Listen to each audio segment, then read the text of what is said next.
You're listening to the Hidden Killers podcast with Tony Brueski, featuring former federal prosecutor and president of West Coast Trial Lawyers, Neama Rahmani. The trial of Chad Daybell coming up early next year. Lots of starting to wonder how that's all going to end up going down, considering we had round one in 2023 with Vallow Daybell. One of the interesting things that is new with the Chad Daybell case is the fact that Chad is saying, I actually want cameras. I know Lori didn't. I know the prosecution doesn't, but I want cameras in my courtroom.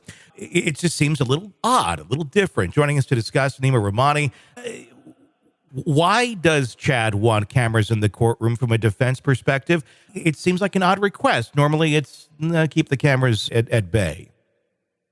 Yeah, definitely. Usually you're seeing in these big cases that the defendants, especially in capital cases, they don't want cameras in the courtroom. We're seeing it with Brian Koberger, of course. That request's already been made. The Vallow cameras weren't in the courtroom. It was actually a delay. It was a little bit sort of a different type of situation. But, Chad Daybell is no ordinary criminal defendant. Tony, don't forget, he is an author. He probably wants to be a best-selling author, and he's a cult leader. So, yeah, what better marketing for your cult followers than have your case broadcast live for weeks? So I'm sure his sales will go through the roof. Is it a sales ploy? I mean, is that really what it comes down to? Because I was contemplating that earlier today, not even necessarily from a sales perspective, but from a perspective of Chad believes his own bullshit. At least I think he does.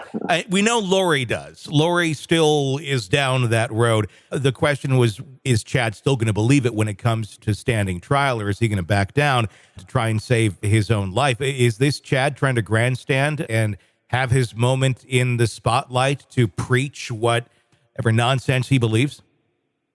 I mean, it's possible.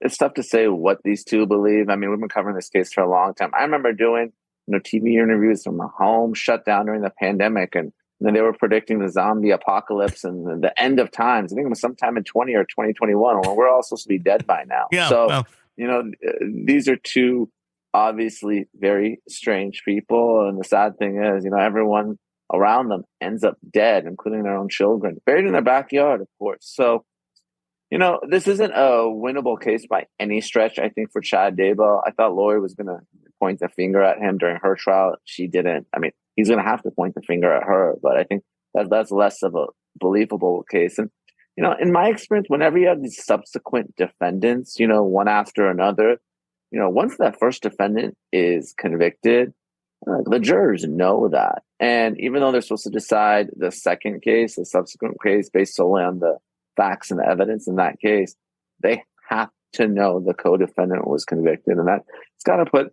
some sort of implicit bias in their head to return a guilty verdict in the second case as well, especially when the defendant is even less sympathetic.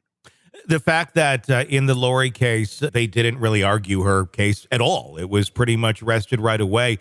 What, in terms of pieces from the Lori Vallow trial, are going to be admissible in the Chad Daybell trial? Is it free game? Is it because these two are connected in such a way anything that took place there can be rehashed? Or do they have to go back and recall all of these witnesses and all of this testimony again, with it being Chad's individual trial?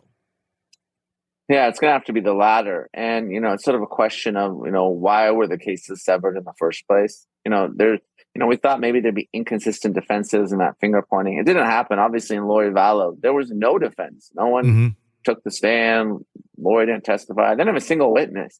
So that was a pretty quick guilty verdict. But of course, Chad Daybell's lawyers, they have the right to cross-examine all those same witnesses. So expect to see more of the same. It's going to be really a rinse and repeat of that case. And I don't really know what Chad is possibly going to say or do to be able to convince even one juror to acquit. I don't think that's going to happen, but we'll be able to hear the case and the gruesome details once again, unfortunately, Tony. That was the question is, though, is he going to get the death penalty? Well, yeah, at this point, are his attorneys sitting there? I mean, if you're to, just speculate on this, are they sitting there trying to figure out how to win this for Chad, when it seems almost impossible probably to win this? Or is the goal at this point simply spare his life and we're going to try and do whatever we can to get there? I think it's really saving his life. I think if you save Chad Daybell's life, that's a huge win for the defense here. Really, it's not guilty. I mean, look, the kids are missing. They're frolicking in Hawaii. You know, when they're searching the backyard, Chad Daybell takes off. There's so many damaging, text messages. And, some of the stuff will be unique. I think if you're going to the Lori Vallow case, it was really her son and his testimony and the phone calls. I mean, it's like, Mom, what have you done to my brother and sister? I mean, they're so powerful. So maybe there's some unique things to Lori. I mean, she's the mom. She's supposed to take care of her kids. But, I think most of the evidence will be the same. I think, there are some folks who thought that maybe Lori was under some Chad spell or, was manipulated by him. Again, I don't see anyone being sympathetic for Chad Daybell. I don't know what kind of possible mitigation case they're going to put on. Look, I mean, I've covered a lot of death penalty cases. I think the biggest one recently was Nicholas Cruz. And, I think the defense for the worst school shooting in American history did a very good job of actually making some jurors feel sorry for him, right? His upbringing, his mother's drug and alcohol abuse, some of the abuse he suffered, his parents. But who's going to feel sorry for Chad Daybell? What sort of mitigation is there? I mean, you've killed 2 kids, your own kids, in a horrific death, burned one, dismembered the body. One of them has special needs. It's like, if you believe in the death penalty, Tony, this is a death penalty case. I just can't see this going anywhere else. I can't, for the life of me, try to think about what the defense is going to be on Chad Daybell. Obviously, with Lori, they threw their hands up and said, we have nothing. Are they in the same place here with Chad, or do you think we're actually going to see some sort of attempted defense for Chad in this? I mean, I think if you're the lawyers here, you got to just swing for the fences. I don't think there's much, if any, chance of connecting. But I think you got to do something. Lori, I don't know why the defense did what they did. I guess maybe they thought, listen, we have nothing to lose. The judge took the death penalty off the table. We plead we're going to get life. If we put on, some sort of no defense, we're going to get life. We put on defense, we're going to get life. I'm surprised they didn't try to do something before summation because it was such a weak defense. Mm-hmm. Maybe it's just what Lori wanted. I really was really a head scratcher as to why they did what they did. Want to listen ad-free? Want advanced access to all of our interviews before anyone else?